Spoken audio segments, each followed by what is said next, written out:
अस्सलामु अलैकुम। हमारे सीरीज में आपका स्वागत है, जहां हम जानवरों के पीछे छुपे ज्ञान को खोजते हैं, जिनका जिक्र कुरान में है। आज हम गधे के बारे में बात करते हैं। कुरान में गधे का जिक्र कई बार आया है। यह सीखने और सोचने के लिए एक अच्छा उदाहरण है। सूरह अल जुमुआ में अल्लाह उन लोगों की तुलना करते हैं जो ज्ञान रखते हैं लेकिन उस पर अमल नहीं करते, एक ऐसे गधे से जो किताबें ढो रहा है। उन लोगों का उदाहरण जिन्हें तौरात सौंपी गई थी लेकिन उन्होंने उसे अपनाया नहीं, एक ऐसे गधे जैसा है जो किताबें ढो रहा है। कुरान 62:5 यह हमें सिखाता है कि सच्चा ज्ञान सिर्फ जानकारी हासिल करना नहीं, बल्कि उसके अनुसार जीना है।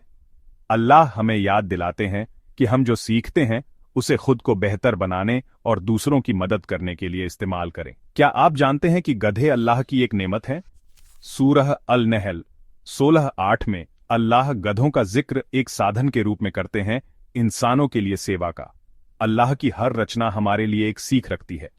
सोचें, सीखें और उनके करीब आए।